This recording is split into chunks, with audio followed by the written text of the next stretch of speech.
The game of Civilization is seemingly forever relevant. Throughout its numerous installments, the venerable series has expanded in ways that often challenge its fundamentals, revealing just how boundless its core mechanics really are. It's easy to spot Civilization V's more obvious contributions off the bat, hexes in place of squares and a glossier presentation overall.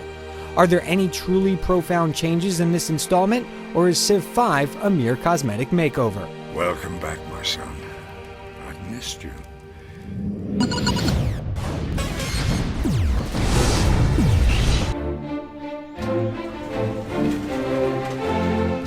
As always, the object of Civilization 5 is to take over the world.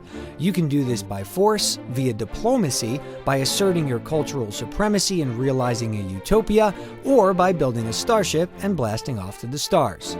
Depending on how you choose to go about the project of world domination, you'll build your empire turn by turn, settling new cities, constructing wonders of the world, discovering new technologies, and amassing armies. Regardless of your approach, though, you'll have to mind all of the relevant numbers to a degree, and even with all of its refinements, achieving fluency in the systems that underlie Civilization 5 is still a process. The efforts to make the experience more user-friendly might lead you to believe that Civilization 5 dumbs down the series, but make no mistake, the apparatus powering the game is as mystifyingly complex as ever. Some elements, like happiness ratings, are streamlined, while others, like religion, have been excised completely, with other features taking on their roles. Mostly thanks to the refurbished user interface that freely dispenses feedback, Civ 5 is a bit more transparent overall, freeing up your brain space to deal with the stuff that's legitimately more interesting strategically, like combat. You'll seldom play a game of Civ in which you aren't required to give your fellow cultures a bit of the stick, or, at the very least, be able to defend yourself. أنا رمسيس الإله إنني تجسيد حي لمصر. The diplomacy system is in place for when you want to interact with your neighbors peaceably. Depending on your level of advancement, you can engage in various sorts of alliances, conduct trade, or even coerce them into doing your bidding. Other civilizations are mindful of the way you move about the world, so if you're greedily buying up tiles near them or parking military units at their borders, you may expect harsh words. You have mistaken our love for peace for weakness. You shall regret this. Civ 5 city-states are new to the series, and every game will feature a host of them. Think of them as single-city civilizations that aren't trying to win the game. They're there mainly as grist for the machinations of empires. If you buy their friendship, they'll pay you forms of tribute appropriate to their characteristics, go to war with your enemies, and demand protection when attacked. Likewise, if a rival Civ has you in its sights, all its allied city-states will pile on. City-states are numerous, 2 for every regular Civ in a game, and they're quite vocal. For the task of filling the game's quieter moments with a buzz of activity, they're brilliant.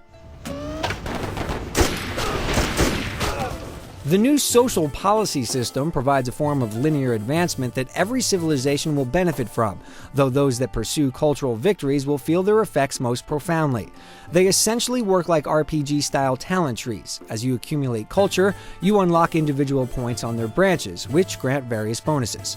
If you find yourself missing the government and civics elements from earlier games, you'll find some solace here as they hit similar thematic notes.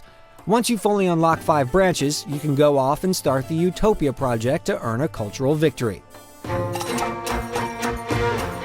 Civ 5 supports multiplayer games via online or LAN, with simultaneous turns for up to 8 players, though up to 16 are possible if performance and stability aren't a concern. Support for pit boss games is promised after launch.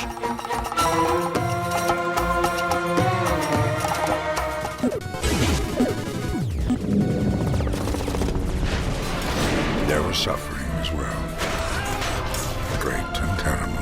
When you're not actively waging war, the turn-to-turn action in Civilization 5 can be pretty deliberate.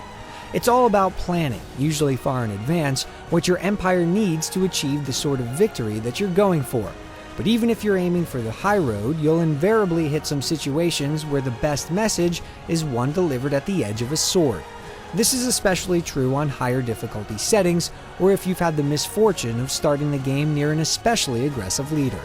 By the grace of God, your days are numbered. Civ 5's maps are composed of hexes instead of squares, and this has profound effects on combat. Generally, you can only fit one unit of each type on a tile, so all of a sudden, positioning counts. When you factor in all of the other properties that affect combat, like units' inherent strengths and weaknesses, the bonuses they've acquired through promotions, as well as the characteristics of the terrain they're on and whether or not they're flanking, it becomes evident how complex an operation fighting has become.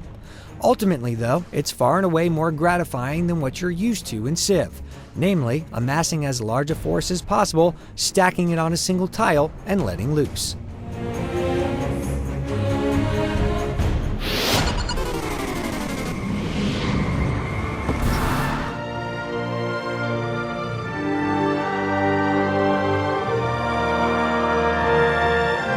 Civilization 5 looks wonderful, with its bright, inviting interface and its teeming, expressive world.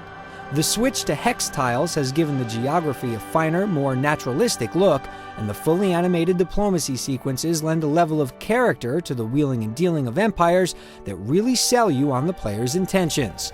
Tam fortis, tamen tam stupidus.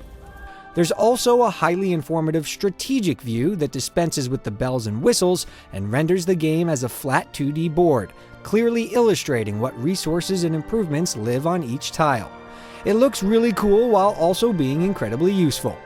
Civ 5 is a stunner of a turn-based strategy game. You're going to find it easier than ever to completely lose yourself in this detailed, bountiful world.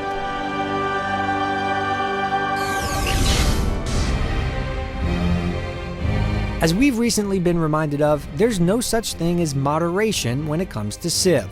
Civilization 5 is a brilliant expression of the turn-based strategy game by the undisputed masters of the form. It's a great entry point for newcomers, and veterans will delight in all of the wrinkles and refinements.